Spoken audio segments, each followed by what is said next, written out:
Welcome to the Communication 24/7 podcast, where we communicate about how we communicate. I'm your host, Jennifer Furlong.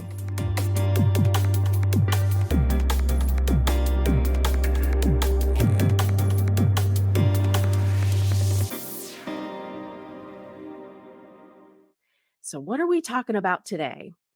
Y'all, I've had something on my mind for quite some time, and that's team communication. We really have not had an opportunity to dive into this really important topic.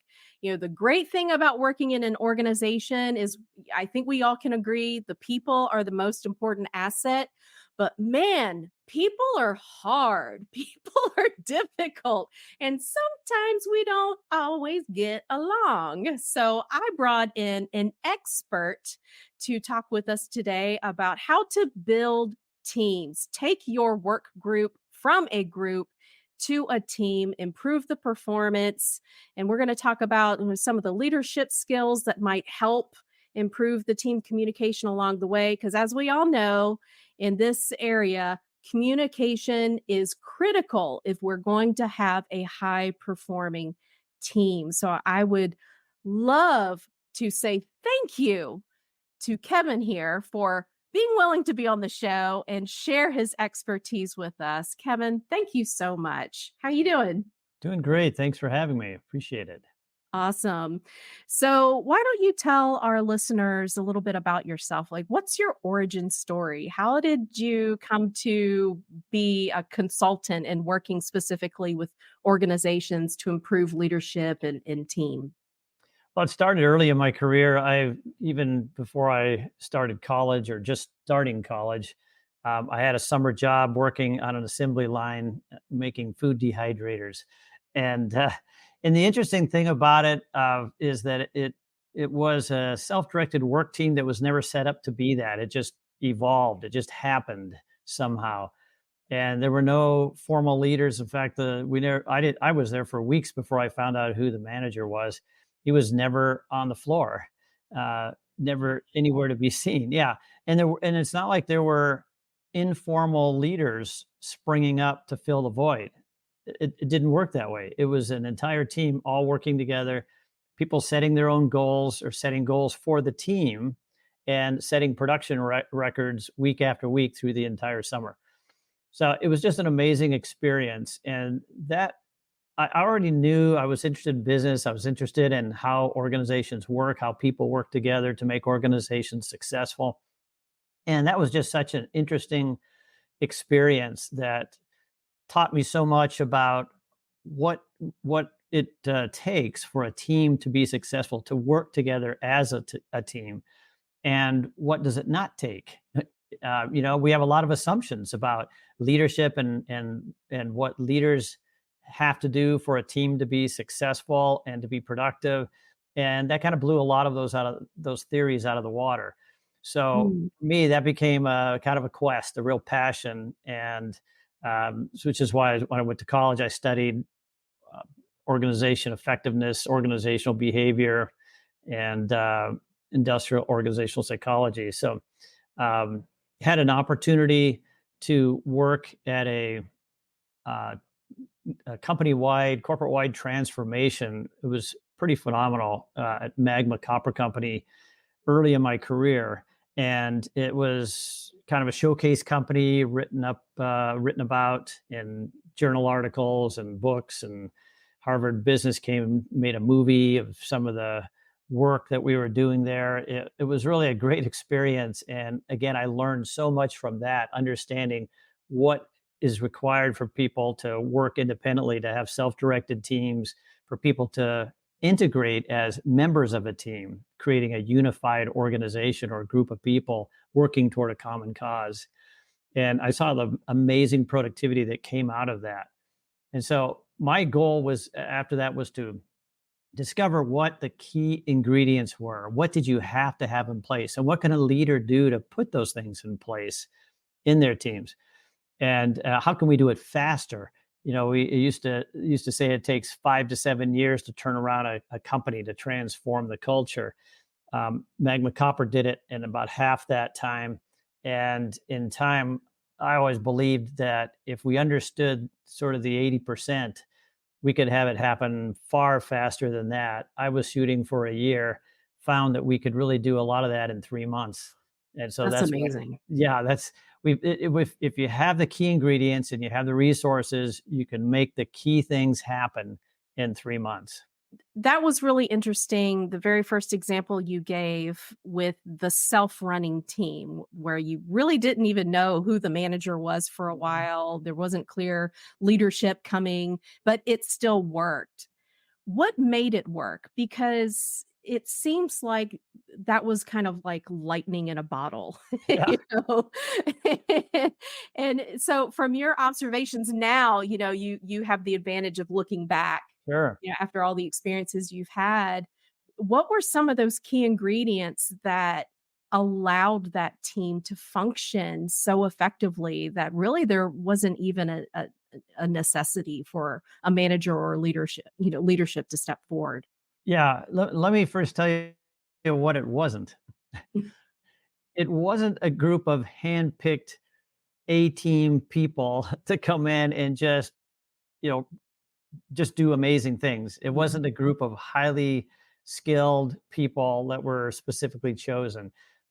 It wasn't a homogeneous group. It was a very mixed group of people, different ages, genders, nationalities. There were students. There were middle-aged people. There were a couple of families that were Southeast Asian refugees trying to start a new life, and Mm, some of those individuals spoke almost no English. So it was challenging on a lot of fronts. I think any leader would find it a difficult team to figure out how to manage effectively. And yet somehow we pulled it all together. And I think some of the key elements of any team, things that we know are important for people to produce at high levels, to be highly engaged, are things like a purpose, right? A purpose for being there and a sense of belonging. In other words, there's a cause, there's a big picture, there's something that we're all united around that allows us to create something bigger than what we could on our own. And that team was able to do that. Now, we didn't have much information about the larger organization, although we understood the final product because we produced the whole thing. And so we didn't have just pieces of it. And we could see the whole process on the entire line there. It was in mm. one facility. So we understood how what each individual did affected another. And we also could tell what our numbers were. We had the information, and we didn't wait for someone to share it with us. In fact, nobody ever did. we Hmm. we we knew that the people at the end of the line, the packaging group, knew what our final numbers were. And so the funny thing was when somebody would write a number at the top of the board in front of the group of the assembly line. So you'd come in one day and you'd see some new number up there, and there were a couple, three individuals that typically put the number up just on their own. They'd say today's goal is, some number, and people didn't seem to pay a lot of attention to it until about lunchtime. They started getting kind of excited about trying to reach the number, and people would call out and say, "Okay, where are we?" And you'd hear a call back from way back in the bowels of the packaging group. Some number would come back, and and so this shouting would kind of happen periodically through the afternoon. And when you got closer to the end of the day, then the calls for data became more frequent. Right, everybody wanted to know how did we stack up against the goal. And we almost always, well, actually, we always made the number. I don't think we ever missed a goal.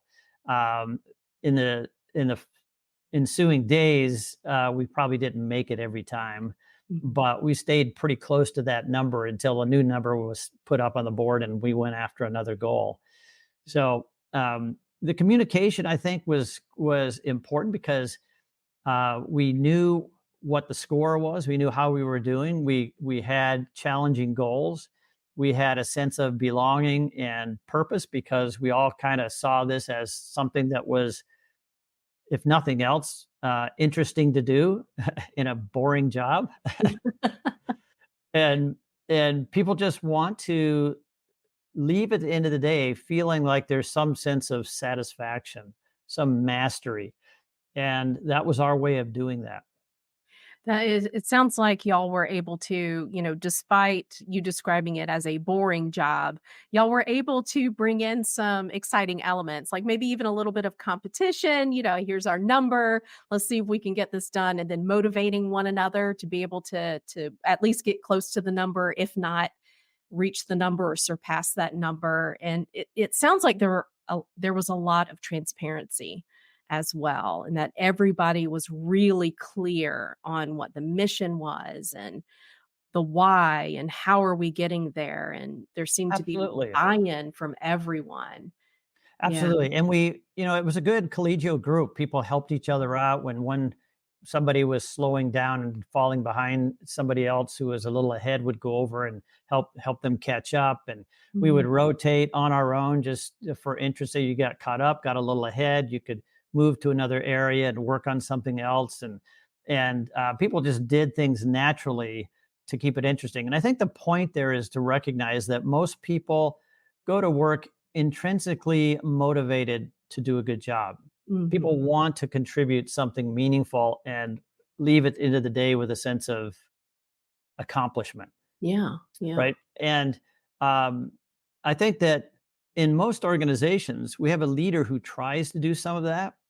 In most of the cases, does it wrong, and as a result, people don't leave like they're satisfied that they have a sense of purpose. They don't feel like they've accomplished anything significant. And the reason is that what when we talk about communications in organizations, and particularly in teams, we think about what are we told about how to communicate.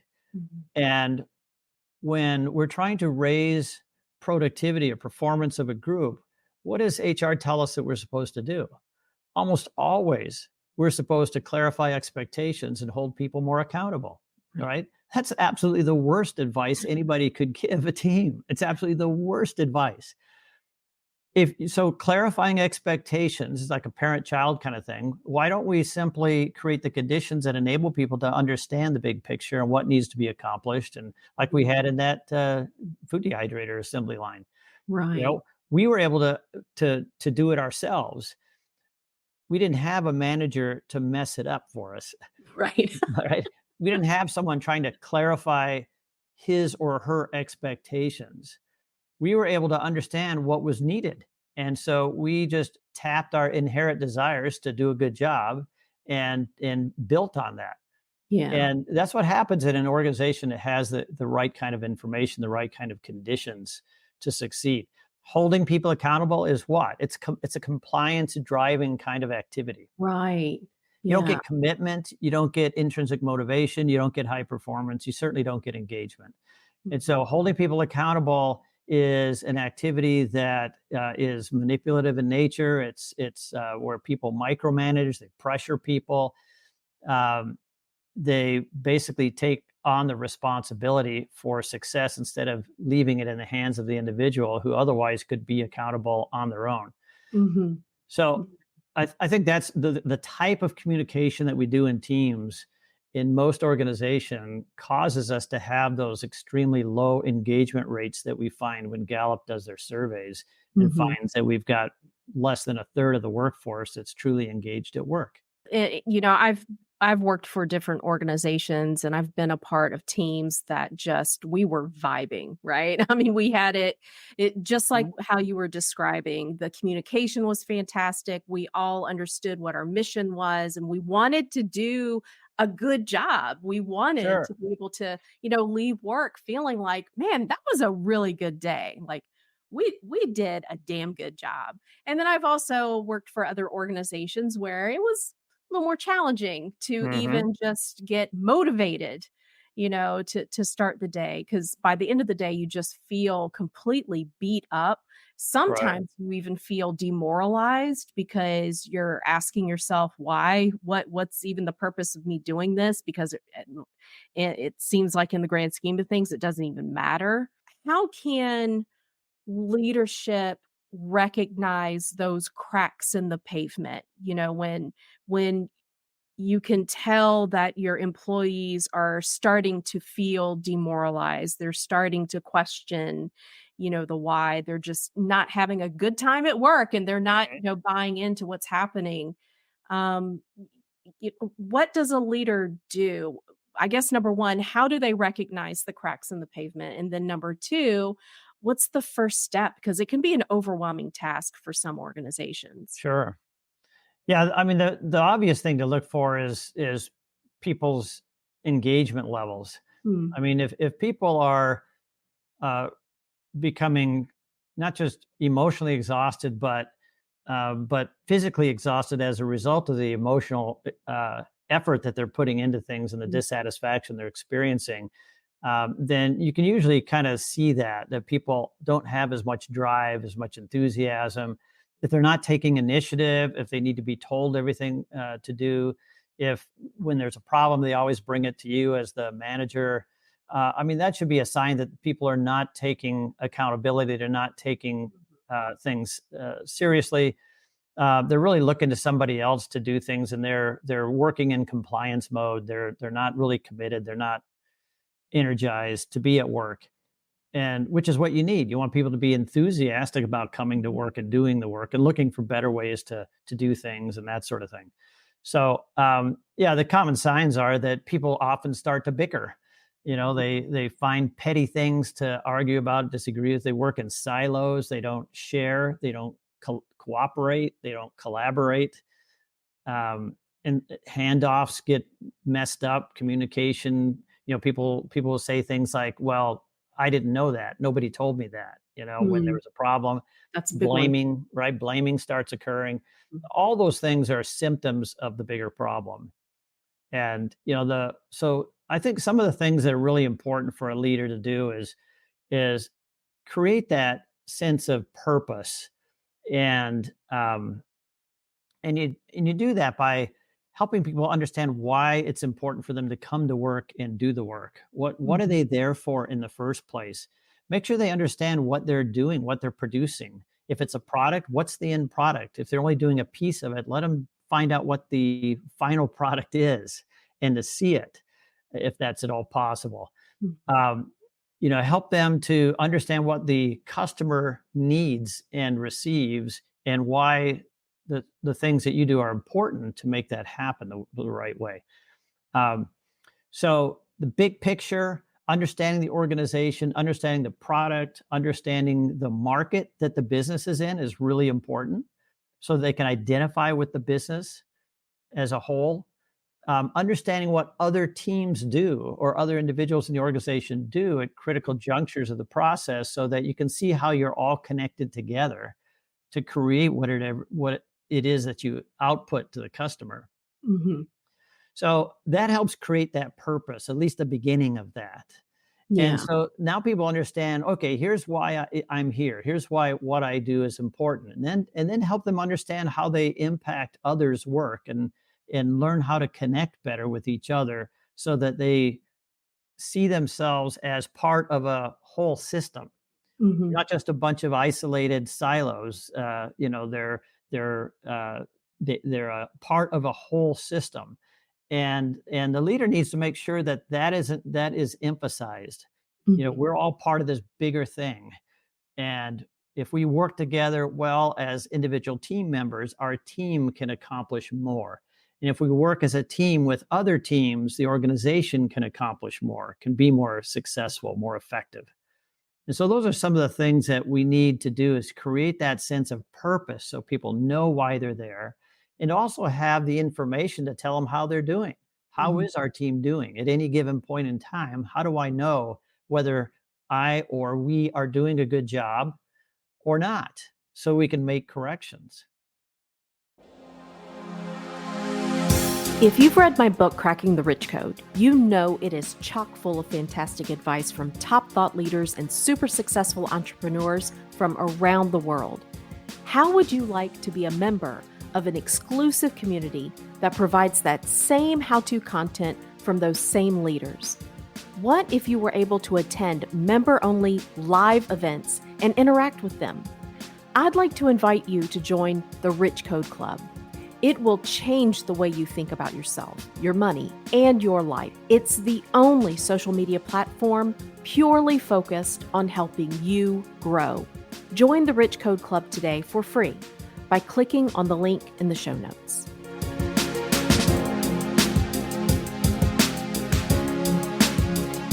I want to ask you a follow-up question regarding making sure that the team, well, really all the different departments in the organization understand where they fit, in the overall mission.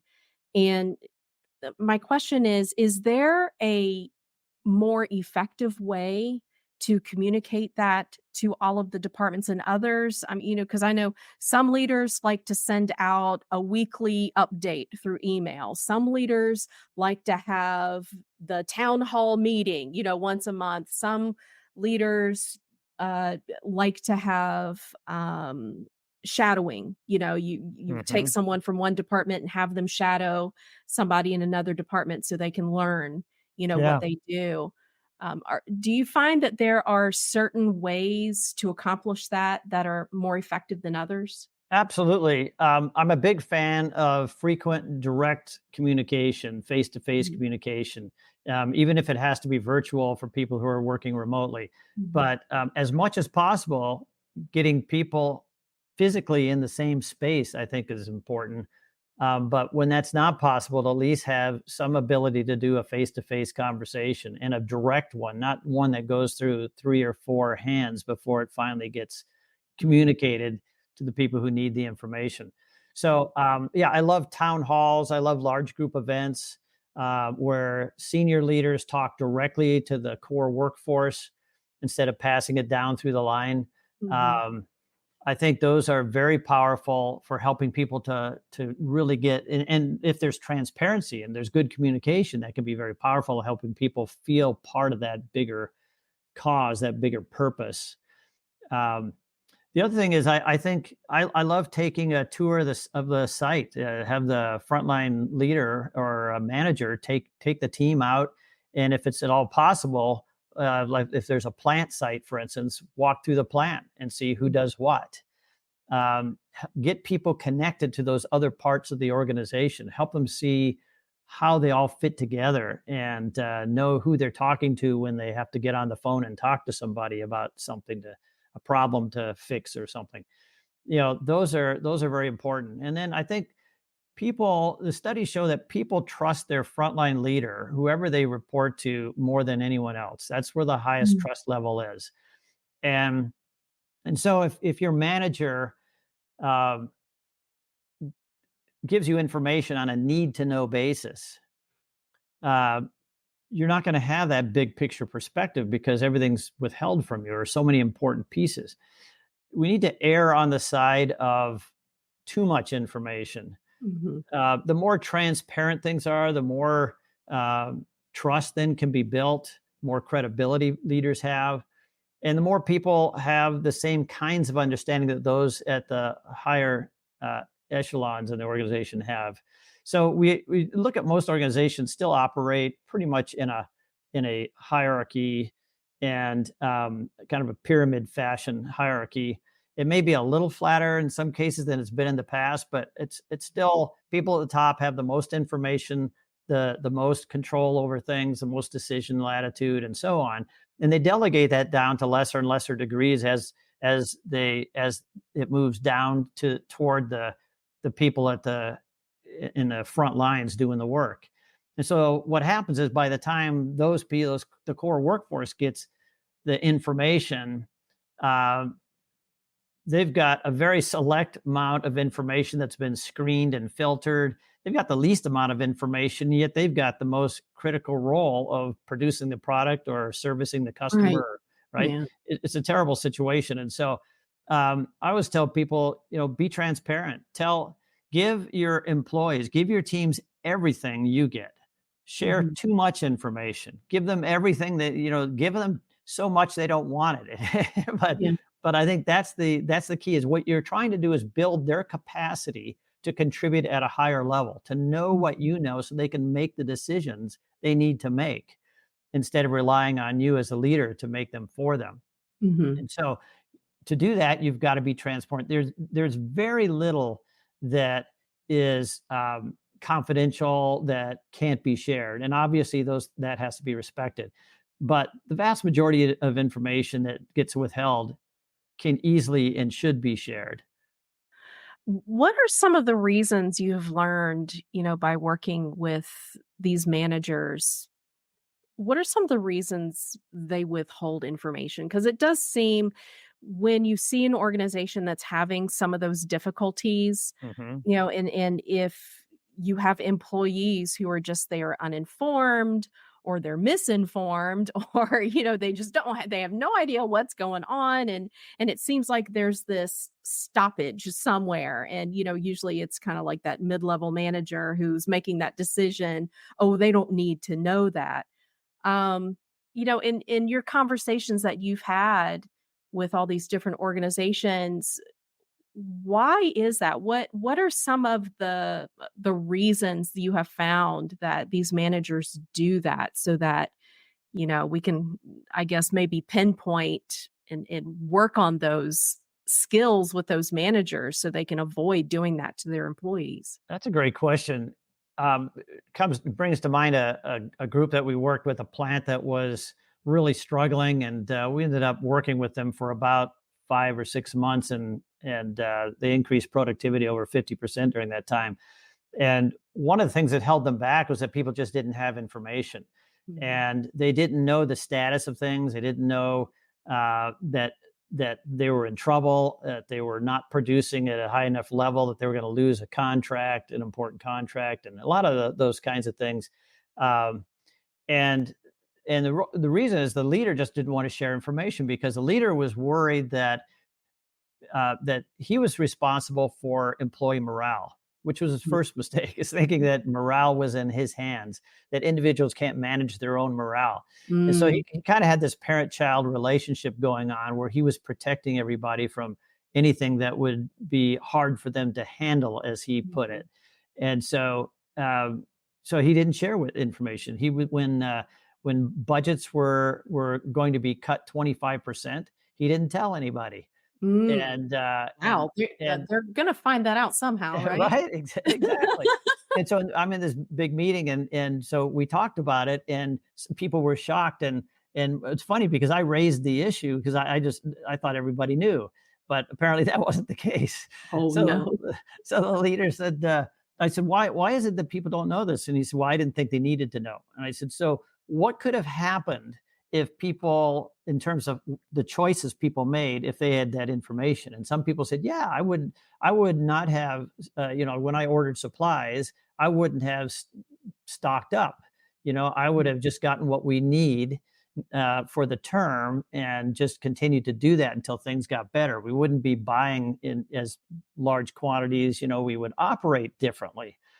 And so those were some of the learning, the things that this leader needed to learn, Mhm. that his communication was affecting how people worked, Right. and they weren't making good decisions because they were making decisions in a vacuum. He wasn't providing the information, and so I think that's it. There are a couple of things. One is people think they have to control other people's responses, and when they do that, they get manipulative, and so they Mm, don't share all the information, or they spin it um, to make it more palatable, or as they think it will be anyway.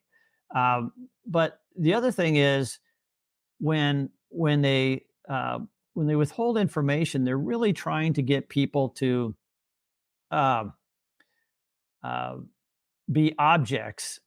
Uh, they're looking at people as objects to be moved instead of mm, people who are mhm, capable of making decisions, leading adult lives, mm, managing adult lives, like they do at home. And they don't believe that people have the capability of doing more than they're charged with doing. mm, And mhm, that's part of the difficulty is with withhold information. We don't enable people to have the latitude to make decisions, or we control resources so tightly that they don't have the resources they need to fully apply their expertise in the work that they do.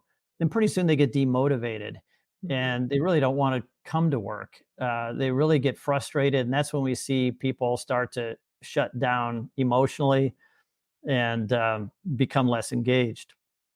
Because demotivation is a learned response. I mean, people learn it by the experiences they have at work, and the Absolutely. leader is the primary person who creates those conditions. Yeah. So treat them like the adults they are. No more parent child relationships going on in the workplace. That's a pretty difficult thing to balance. I think a lot of organizations today, and probably most, I might be wrong, but probably most organizations today, at least the culture within those organizations, still operate on that accountability, type of mindset. So, how how does one make sure that the employees are doing what they're supposed to be doing, while treating them like the adults that they are? That makes me think of performance reviews. That's always a contentious topic, within any Mhm. organization. Do we have performance reviews? And if we have performance reviews, what kind of performance reviews and how often and what questions should we, look at? And Yeah. so on and so forth. So how does that all fit into this new way of this new paradigm of, all right, Yeah. no more parent-child relationships going on? Yeah, those are, yeah, because those are compliance activities, right? All the Mhm, things you just talked about, those are compliance activities. You don't get high performance from that. You don't get high engagement from it. mhm, And so I like to compare it to popcorn. mhm. So how do you make popcorn? You put popcorn in a pan, you put some oil, you put some heat on it, and with the conditions are right, it pops. Right. And so people like to think that the managers like to think that people are like popcorn sometimes. They can just throw them in the pan, the workforce, so to speak, or the workplace. Light the fire. And yeah, light the fire. And if they're any good, they'll pop. If they're not any Right. good, they won't. But if they don't, we turn up the heat and we Yeah, put more yeah. pressure on them to try to get And them to if they pop. still don't pop, they're a dud. Then they're a dud, and then they're discarded, right? And yet what people are forgetting is that the conditions have to be right. Even in popcorn, you can't use Mhm, just any oil, and some oils work better than others, and the heat has to be mhm, right, and so on. People are the same way. I mean, we have the ability to succeed when the conditions are right. I mhm. worked with a group. I was working with a couple of groups at once, and I was asked to help out these engineers. And what I discovered when I did an assessment of the organization is they had a bunch of engineers, large group, very smart people, a lot of engineering PhDs, and they worked very, very hard, but they were failing miserably. They worked on this project. It was way behind schedule. It was way over budget. They weren't going to meet the next milestone. That was clear. And I figured it was the program would probably get canceled, and it was Mhm, because the leadership was unwilling to make changes. They were unwilling to do the things that would create the conditions for that group of people to be able to succeed. They were highly talented people. They had a lot to offer, and they were wonderful people to work with. But there were underlying conditions that had to change for them to be able to succeed. And leaders in that organization were not willing to make those changes. And mhm, that's the issue here is in any organization, if you want people to be successful, you want to create a high engaging kind of workplace where people can bring their whole selves to work and work with purpose and be able to produce at high levels, then you have to create the conditions for that to happen. And mhm, those conditions are not around compliance activities, not created from compliance activities. They are created when you accept the inherent motivation that most people bring with them to work and you nurture that. And you do that by creating a whole systems view that you're not operating selfishly in your own interests at the expense of others. You set the example and you instill that in your team that you act in the interest of the whole team and business unit. And you do things like focus on finding better ways to do things. And you don't punish experimentation, you encourage it. You mhm, encourage people to try and fail and try again, and you set up conditions that enable people to want to bring their ingenuity, their ideas, their creativity, their innovation to bear on situations to help the team to be more successful. You have to create provide the information to help people know how they're doing. So if you and I impact each other in the work, then I need to know what you need from me, and you need to know what what I need from you, and we need to make some commitments around what we're going to do to help each other, Mhm. right? And so those kinds of activities help integrate us and unite us as a team, and help Right. us to work together for that greater purpose, the big picture that we've shown everybody, so everybody knows why we come to work and what's important. A great analogy is, or example of that, is the business of professional sports, which is in fact a business. And if you go into look, we did the Super Bowl not too long ago, and you look at what is it that allows those teams to gel as a team, that enables them to perform at such incredibly high levels.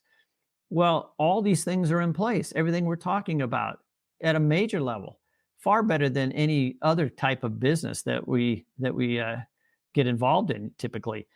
Um, so they know the marketplace. They know who the other players are, or who the other teams are, and they know what the standings are. They know what's at stake in every game. They know what the strengths and weaknesses are of the teams and of the players. They have a game plan. They know what each needs from the other to succeed in executing the plays. When they play, they have immediate feedback.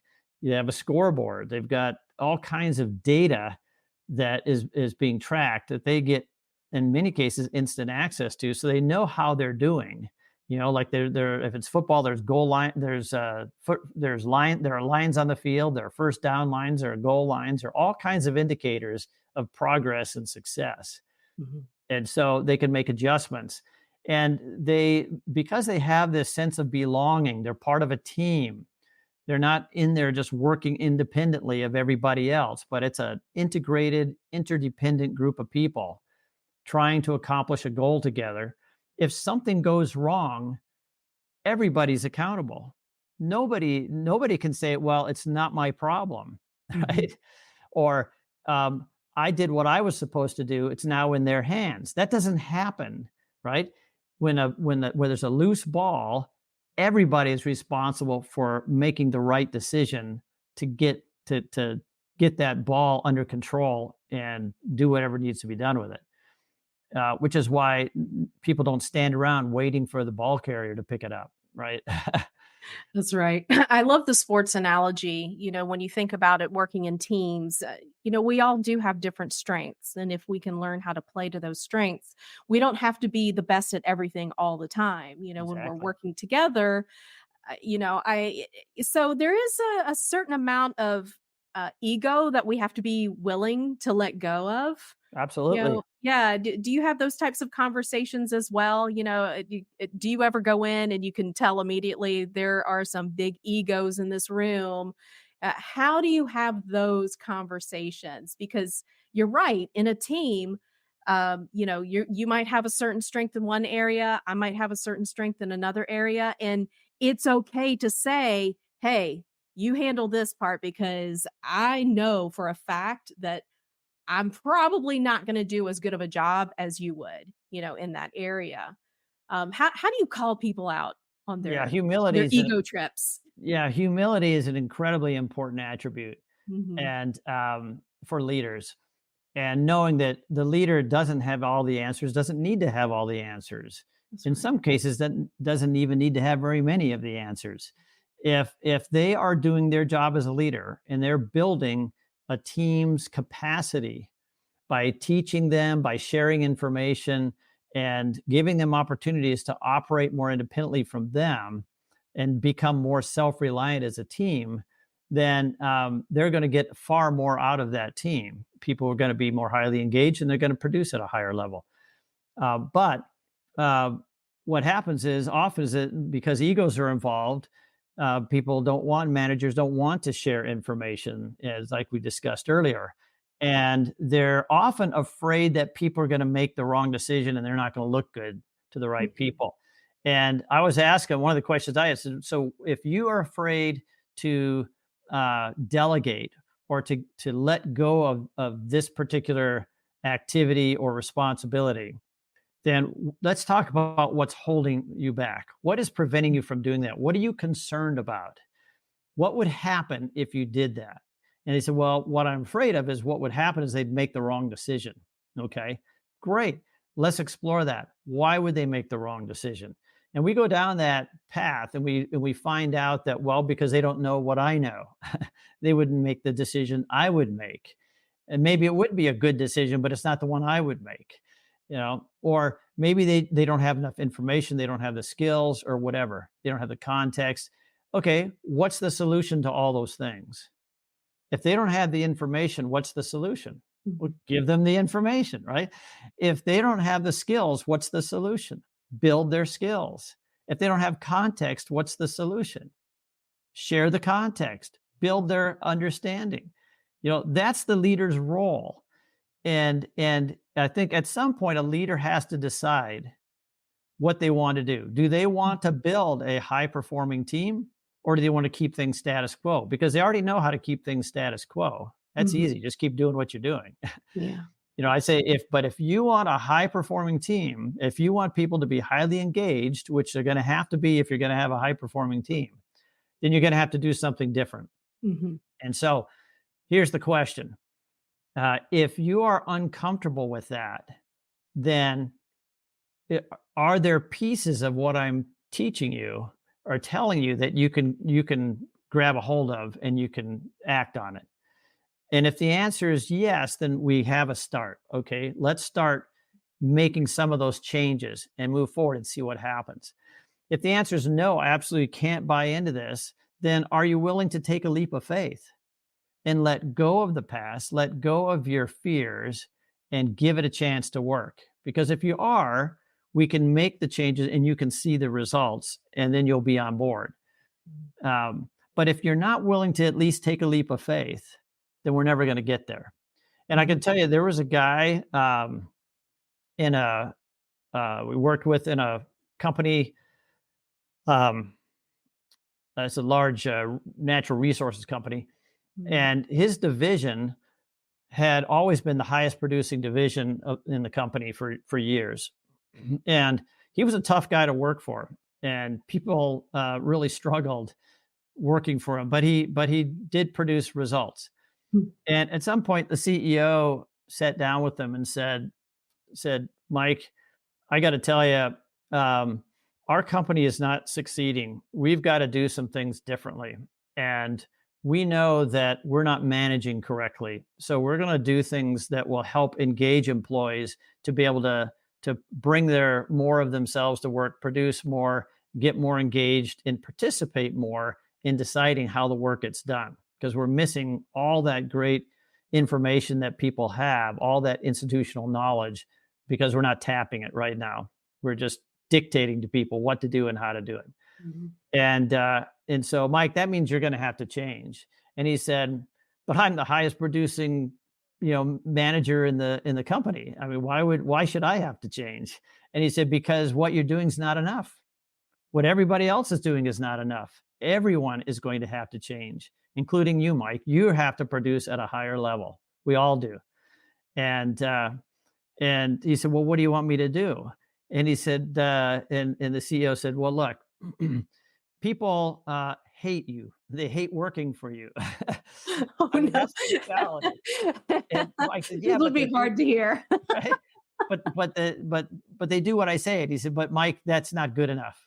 We have to have a different environment. We have to create the conditions that enable them to choose a higher level of commitment and accountability instead of people trying to hold them accountable all the time and getting compliance results.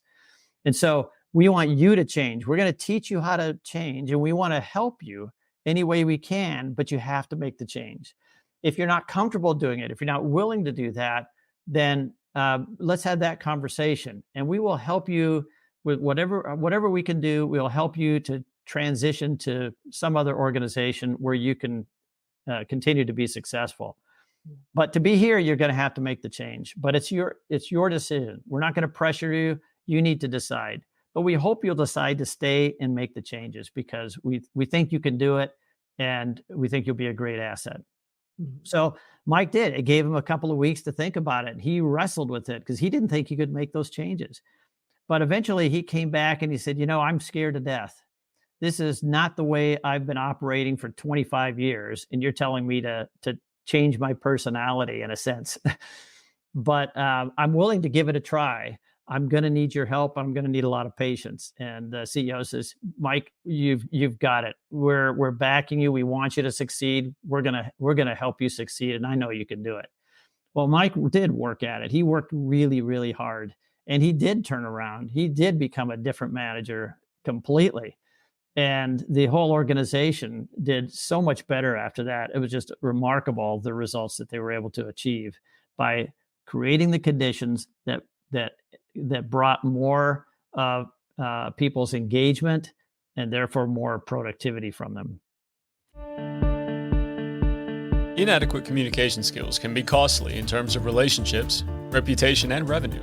From staff to the C-suite, all employees deserve quality training that will help them be successful. If your company is looking to improve employee morale and relationships, contact Communication 24/7 today by visiting www.communication247.com for a free 30-minute consultation. So if you're the leader in that example and you approach the manager and you explain to him, yeah, there are going to be some changes and we would love for you to be able to come along with these changes. And the manager instead said no, and decided to leave. Does that mean did the leader fail in that instance, or is that actually a good thing? Is it one of those things where, yeah, they're kind of weeding themselves out? So, Yeah, I think it's a good thing because I think that if I think the senior leadership has to decide the strategy of the organization. What do we have to do to be successful? mhm, And I give another example was when I was Magma Copper Company and they went through their transformation. Initially, there were a lot of the leaders who said, "I don't want to operate that way." It's a mining company. I mean, they had a very old school kind of way of operating, and there were a number of unions, and they had some animosity there, and they just said, "I'm not going to work that way." And so the CEO Burgess Winter said, "Well, you have a choice. We're not going to force anybody, or we don't want you to stay if you don't want to be here and make the changes because the train is on the track. It's mhm, going this direction. We'd love to have you on it, but if you don't belong on the train, we don't want you sort of dragging your feet and slowing it down, so to speak. right. Somehow we need you to make a decision. So make it now. We'll give great packages to make it easy for you to take your severance and then make a transition somewhere else.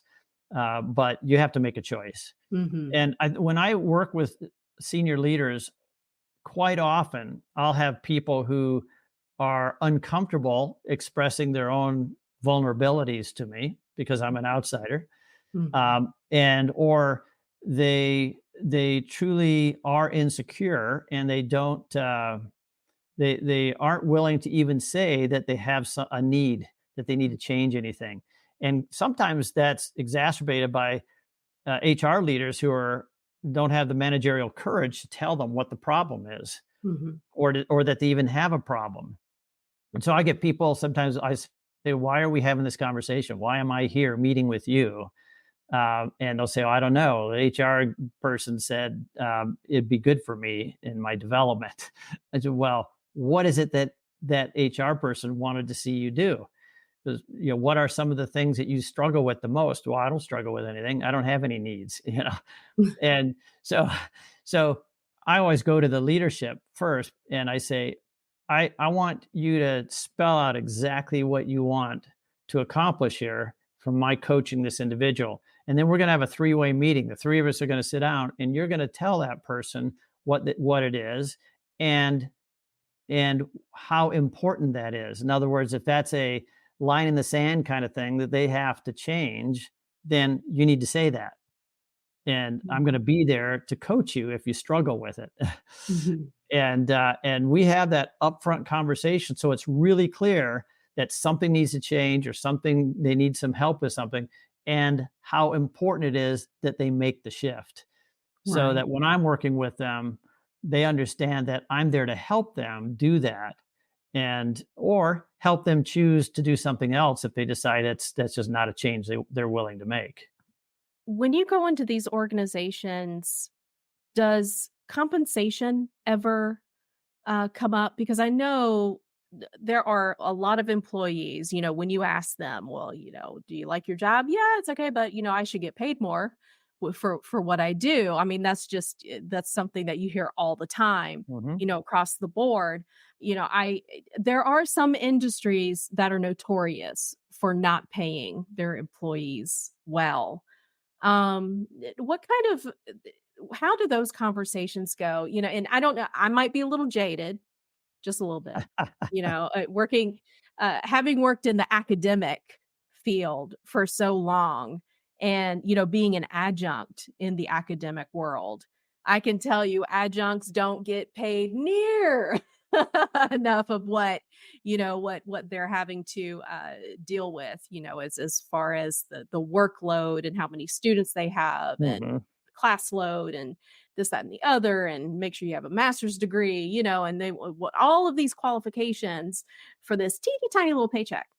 And so do you ever look at the entire structure of the organization and say, okay, wait a minute, we're okay, all of this, having said all of this about, the structure and performance and, all of this other things, mhm. let's talk about pay. Let's talk, do you ever have Absolutely. those types of conversations as well? Absolutely. Every organization has to decide where they want to be relative to market rates. Most pay relative to some market rate. Either they have a lead policy where they're leading the market, or they have a lag policy that they want to stay so much behind the market and just play catch up every year. Or sometimes they just say we're going to always be at market, and that's what we're going to pay. And of course, then there's always variable compensation that can be added to the mix. Um, I know that I'm a fan of leading the market. I just think that people, it's kind of like when you look at organizations that have a customer service arm, Mhm. people who interface with directly with their customers, and they're the lowest paid people in the Mhm. entire organization, and even sometimes paid lower than market rate.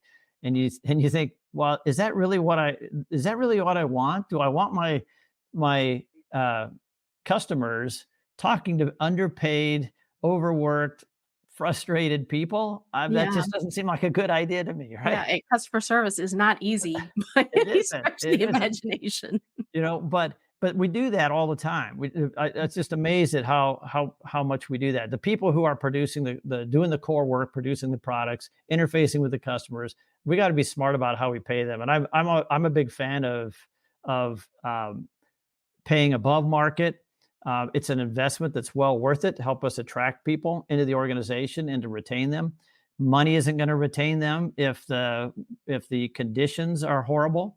And when I say conditions, I don't mean like just the working conditions are hot or dusty, or they have a boss that yells at them kind of thing. Mhm. But I mean, if you don't have the conditions that nurture engagement, that create that sense of purpose and belonging, and so on, the autonomy, the things that people thrive on. If you don't have those things, then money isn't going to keep them anyway. Mhm. Um, they'll go where they think they can get that.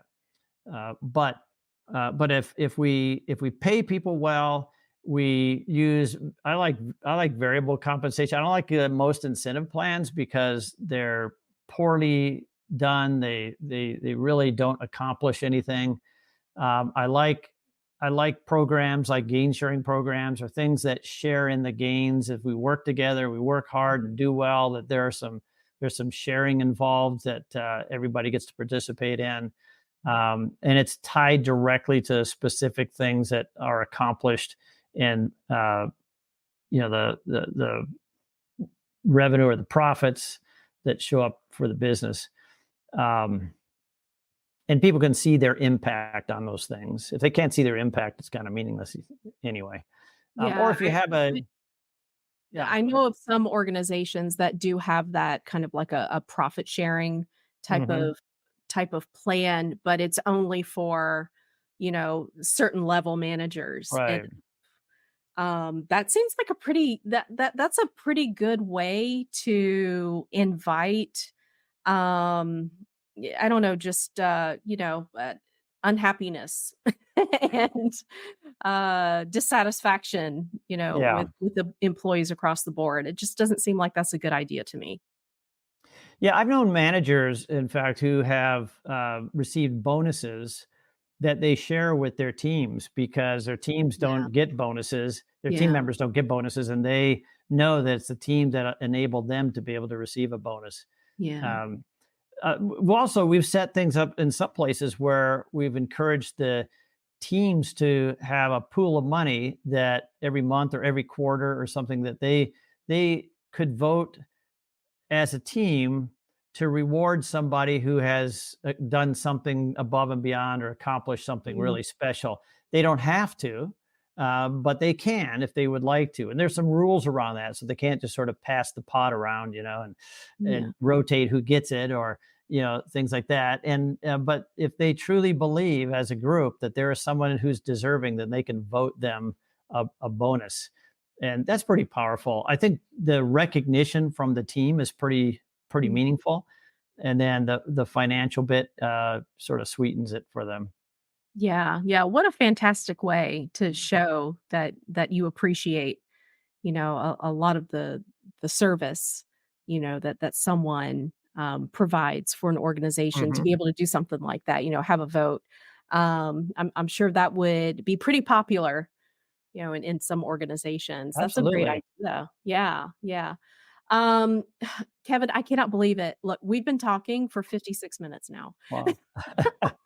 Like, the hour is coming to an end. This has been such a fantastic conversation, a lot of food for thought, just some really great advice for leaders, managers, at an organizational level, just things to really think about in order to create that environment where your employees will feel appreciated and Hmm. they can understand, the larger picture and feel like they are contributing in a way to help that organization, achieve that mission. Um, I know that there are probably a lot of questions that still remain for some of our listeners who are in those positions, management and leadership positions on employee engagement and how to get employees, kind of just excited about being at work again. So, how would they contact you if they were interested in continuing this conversation with Yeah, you? and I would love to answer questions or talk with people. I'm going to be happy to take calls or however you'd like to reach out to me. The easiest way is just go to superchargemyteam.com. And superchargemyteam.com will take you to the ascentmanagementconsulting.com website.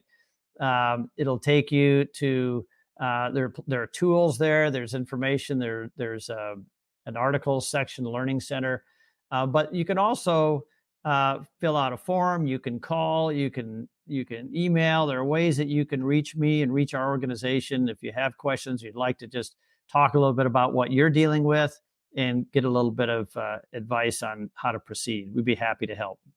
That's fantastic. So do not allow your team, your department, your organization to implode. You have resources here that you can certainly just reach out and contact Kevin here. That's wonderful. All right, and I'll make sure to have the links in the show notes for everyone, all the listeners.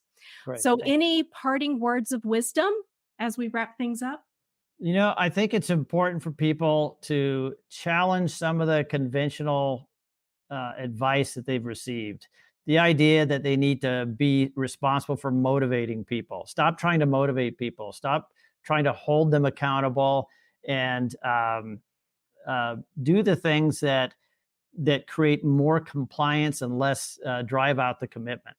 Mm, So one of the ways that you can help as a manager, build a different kind of an organization and support people's engagement is to do what we like to call ask, don't tell. In other words, stop telling everybody. Start asking questions. When people have concerns or questions or a problem to solve, ask questions. Give them an opportunity to think through it.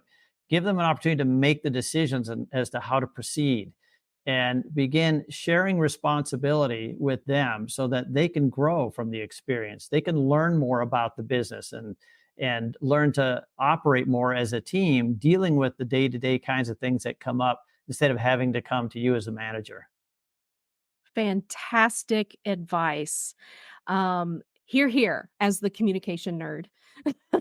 Asking questions is a wonderful way to explore, build those bridges, and give them a sense of empowerment as well. That's fantastic advice.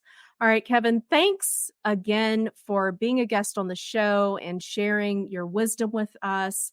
I absolutely enjoyed having this conversation with you. A lot of things to consider. So I know listeners, I hope you were keeping track of all of the golden nuggets that you were just provided. If not, make sure you just listen to the episode over and over again, because there were so many things packed into this episode. I guarantee you, even if you just try one teeny tiny little thing, that little tweak could make a big difference, within your team. So I encourage you to just give some of these suggestions a try. What's the worst thing that could happen? I mean, yeah, it could change for the better. Absolutely. Yeah. All right. You all have a wonderful rest of your day, and we will see you next time. Bye.